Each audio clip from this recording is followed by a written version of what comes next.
السلام علیکم ګرانو کتونکو. شهاب عزیز ارمان د خصوصي خپرونې عبدالرحمن بابا فقih شاعر سره حاضر دی. دا زموږ درېیمه ناسته ده. په تېرو ناستو کې موږ د رحمان بابا د زیږون او وفات په کلونو، ورسره د هغوی په قام، قبیله، ولدیت، استوګنه او کلي باندې خبرې اترې کړې وي. په دې خپرونه کې زه هڅه کوم چې د رحمان بابا د ژوند په عامه خاکه باندې څو خبرې اترې وکړم چې رحمان بابا څنګه ژوند تېر کړی دی. د رحمان بابا د ژوند په حواله نه خو موږ ته تاریخونه داسې څه وایي چې ګنې د هغې د ژوند واک پوره دستاویزي ثبوتونه موږ سره وي.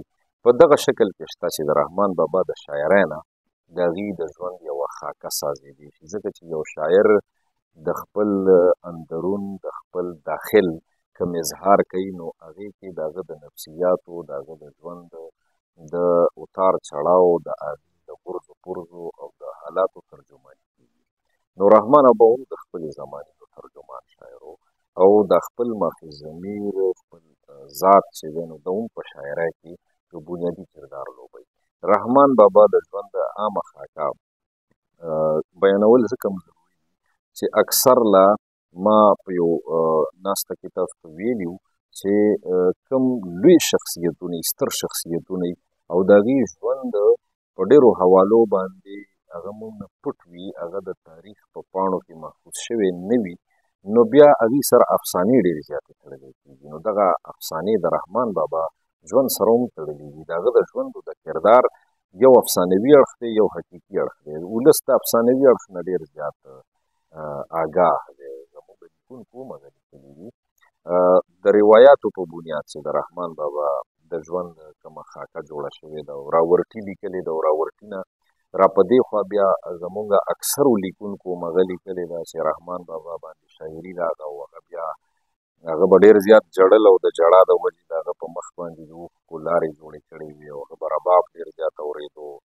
او هغه به په یو چبوتره باندې ناست و، هغه به د باړې د خوړ او په ریګونو باندې شعرونه لیکل او هغه شعرونه به د هغه ملګرو راغونډول او تر دې پورې چې یاره هغه به بیا مونځ او ډس هم پرېښو، هغه چې کوم دی په یو کوټه کې به ناست و او بیا څومره ورځې به هغې کې ناست و، بیا خپل ورور عزیز خان چې کوم دی نو هغه د هغه کوټې نه را بهر کړو، سزا یې وله ورکړه وغیره وغیره. بله کیسې د هغه ژوند سره دغسې تړلی شوي دي چې هغه افسانې دي. د رحمان بابا شاعري چې کومه ده هغه مونږ ته دا ښیي چې دا بیدار مغزه انسان و، دا د ژوندي ضمیر، ژوندي فکر، روښانه فکر، یو داسې څښتن و چې هغه د دې معاشرې غمونه، د دې معاشرې خوشحالۍ، د دې معاشرې غوښتنې او ضروریات محسوس کړي وي او په بهترین اندازې په شعر کې راوړاندې کړي وي. هغه نه خو مجذوب و، نه دیوانه و، نه چې کوم دی په غار کې ناست و چې هغه د دې معاشرې د حالاتو نه نو خبردار، بلکې په حالاتو باندې د هغه پوره نظر. وګوره تاسو وګورئ چې هغه په خپله یو شعر کې وایي چې په سبب د ظالمانو حاکمانو اور او ګور او پېښور درې واړه یو دي. نو د حالاتو دا قسمه شاعرانه نمایندګي او ترجماني دا عظیم شاعران کولی شي. رحمان بابا بلاشبه یو عظیم شاعر و. دغسې که تاسو وګورئ چې د هغه د اوبو په حواله هغه یو قصیده لیکلې ده: هر چې کښتې په باران او په سیلاب وي، د هغو عمر به واړه په عذاب وي، د للمي سړي په مخ کې وي آب چیرې، هغه خلک چې بې آب وي نو بې آب وي. نو داسې دا د څلوېښتو شعرونو قصیده د اوبو ضروریات، د اوبو نه ولاړېدونکې سماجي مسلې، اوس هم زموږ په علاقو کې چې خلک د اوبو په نمبر باندې کله جنګ روان شي او مسله ونښلي، د ماضي راهیسې موږ په پښتنه منطقه کې ګورو چې د اوبو په دې مسایلو باندې خلک ډزې وکړي، جنګونه پرې وکړي، په هغې کې مرګونه وشي، ژوبلې پکې وشي. نو دغه هر څه هغه په دغه خپله قصیده کې ویلي دي. نن هم په دنیا کې هم په اوبو باندې جنګونه روان دي، چا د چا اوبه بندې کړي او چا په چا اوبه بندې کړي او ډیمونه دي او سیندونه دي، یو پوره کیسه ده. هغه زمانه کې چې څومره ونو هغه تر هغه حده پورې نمایندګي کړې ده. نو دا د هغه د شعور هغه عکاسي ګرانو کتونکو زه تاسو ته درکوم چې هغه نه مجذوب و، نه په غار کې ناست و، نه د خپل ځان په استغراق کې و، بلکې هغه د دې معاشرې اخلاقي او سماجي تربیت کړی دی. هغه یو سوشل ریفارمر و، یو سماجي مصلح و. هغه چې د مغول دورې حکومت کمې ناکړدي دي نو چرته په هغې باندې خبره کړې ده. شاه عالم اعظم وګوره چې اسحاق کړو واړه ملک د هندوستان هغه د خپلې زمانې د ګل خان او جمال خان او د ملک عیسی خان په خپلو کې چې کومه تنازع وه هغې کې اتیا کسه وسوځېد هغې ته هم اشاره کوي. ډېر یارانو د ګل خان او جمال خان او په کار نشه یو په وخت د زارستان الغیاس دی چې انسان که هسې ظلم په انسان علم وایي چې قیامت په جمعه وي ولید ما په یکشنبه په دا دوران. نو په دغه واقعه باندې یو پوره قصیده پینټ کول او د عالمي انساني تناظر نه هغې ته کتل دا د رحمان بابا تخصیص دی. د اورنګزیب په حواله باندې هغه چې کوم دی نو د هغه د کردار ښه اړخ او بد اړخ دواړه بیانوي، د خپلې زمانې پوره ترجماني کوي. دغسې چې په زور ورسره نه برابر د هغو تر څنګه مه کښېنه زړور. نو دا پوره یو قصیده ده چې په هغې کې د زورور او د کمزوري په تعلق باندې خبره شوې ده.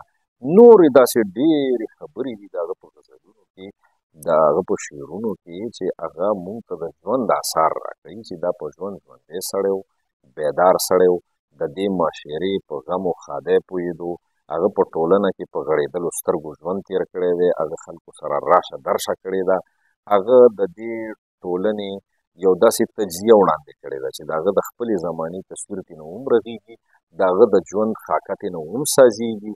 هغه چې کله مونږ په روایاتو کې ګورو چې یاره مونځ به نه کولو یا وغیره وغیره، ګوره هغه مونځ او د دې متعلقات او بیا خصوصا چې کوم ته مونږ ارکان اسلام وایو کلمه طیبه، بیا مونځ، روژه، زکات، حج، د دې عباداتو په حواله دا چې کوم څلور عبادات دي د دې په حواله باندې هغه په خپله شاعرۍ کې په ډېر ښه انداز باندې خپل تاټس راوړاندې کړي دي او د دغه شعرونو شمېره تقریبا تر 200 پورې رسي چې هغه د مونځ او د روژې او د دې په متعلقاتو باندې د حج په حوالې سره کومې خبرې اترې کړي دي یا د ولایت په حواله باندې هغه څه خبرې اترې کړي دي.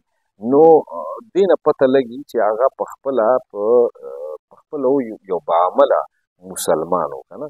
نو هغه د دې معاشره کې چې زمونږ کوم توهمات هم دي زمونږ د پښتني منطقې ممکنه د نورو قومونو کې هم وي دغه توهمات، د هغې تصویر هم راوړاندې کړی دی. ما سهار سبا لیدلی و د چا مخ چې مې درسته ورځ ونه لیدو دا ستا مخ. نو دا اوس چې لکه سهار سبا وي د چا بد مخ ووینې ټوله ورځ به دې خرابه تېرېږي. نو دا یو توهم دی. نو هغه توهم د څومره ښه شاعرانه انداز کې هغه ټچ ورکړی دی د دې معاشرې چې څومره غوښتنې ضروریات کېدی شوه نو په هغې باندې هغه تر خپله حده بهترینې خبرې کړي دي چې د راتلونکو ټولو دورونو دپاره هغه مثال دي او د هغه شاعرانه مقام ته یو لوی تقویت او عظمت وربخلی دی. ځکه زه وایم چې هغه د ژوند شاعر دی، د ژوندو شاعر دی، د فکرونو، د جذبو او د انسانانو د نفسیاتو ترجمان شاعر دی. او داسې شاعر هغه خو نه په غار کې ژوند تېر کړی وي او نه هغه د خپل ځان د معاشرې نه کټ اف کړی وي چې ګینې د دې معاشرې نه هغه چېرته لرې ځان له زندګي تېروي، نه بلکې په دې خلکو کې دننه هغه زندګي تېره کړې ده. هغه تر دې پورې و چې ای زما د کور و کلي ودانۍ رب دې وژغوره د هرې پریشانۍ. نو داسې یو لوی شاعر چې دی هغه د هغه د ژوند ځواک عامه خاکه د هغه د شاعرۍ نه سازېدی شي. څه خبرې مه وکړي، څه تاسو په خپله د هغه په دیوان کې کتی شئ. ډېره مننه.